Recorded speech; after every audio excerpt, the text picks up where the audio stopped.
ఈ పొద్దు రేపు ఒక్కళ్ళు బతుకుడే కష్టం ఉన్నది. అందుకే చాలా మంది మంచి నౌకరీ వచ్చేదాకా అన్ని కుదిరేదాకా 30 ఏళ్ళు దాటినా కానీ మూడు జోలికే పోతలేరు. ఇక పీత బాధ పీతదన్నట్టు ఇంకా కొంతమందికి ఇల్లు లేదని, భూమి లేదని, పైసలు ఇవ్వని, ఒకవేళ అన్నీ ఉన్నా నెత్తి మీద జుట్టు లేదని లెక్కలైతలేవు. మరి ఇసొంటి అల్లల ఆషాఢ మాసంలో బంపర్ ఆఫర్ తగిలినట్టు ఇక గీ తమ్మునికి ఎసొంటి లక్క తగిలిందో చూడుర్రి. లోకంలో ఒక్క పెళ్లి చేసుకుంటే మా గొప్ప అయిపోయింది నిన్నయాల. ఎందుకంటే పెళ్లి చేసుకున్న మగ జెంట్స్ను కొందరు ఆడలేడీసులు చిన్న గోస పెడుతుర్రా.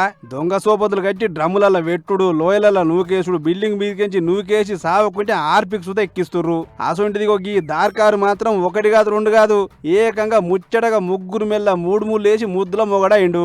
యోగిడ ముగ్గురు పెళ్లి పిల్లలతో పాటు ఓ పెళ్లి పిల్లగాడు అవపడుతుంది చూడు. ఈయన పేరు వికాసు, అందరిది ఉత్తరప్రదేశే. అయితే ఈ ముగ్గురు ఆడిపోలగాను సొంత అక్క చెల్లెలాట.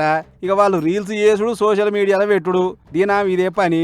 వాళ్ళు యాక్షనింగ్ చేస్తుంటే ఈ వికాస్ అంటోడు వీడియో తీసుకుంటా అవసరం ఉన్నప్పుడు వాళ్ళతో పాటు యాక్షనింగ్ చేసుకుంటా రీల్స్కు సాధిస్తున్నాట.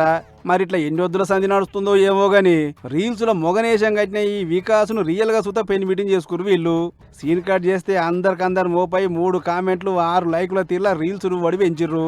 సరే ఆల్మోగులు మంచిగా కలిచుంటే ఎవలేమంటారు గాని పెరిగిన ఖర్చులు చేయంగా నిన్నయాల ఒక్క పెన్లాని జాదుడే మా గగలం అయిపోయింది. అసొంటిది మీరేమో అందరు ఊడి గంపగుత్తగా ఒక్కని చేసుకోరు. ఏంది కథ?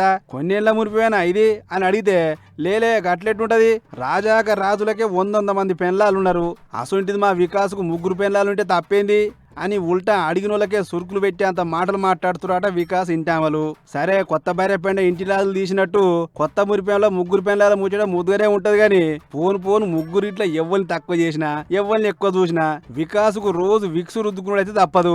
మీ ఛానల్లో ఏ రీల్స్ వచ్చినో ఏం పాడో గాని ముంగట మీ మొగని పడేసి గుద్దుడు పొర్లిచ్చి తన్నుడు కూడా చూస్తామా ఎట్లా అని కామెంట్ రాస్తున్నారు ఈ ముచ్చట చూసిన నెటిజన్లు.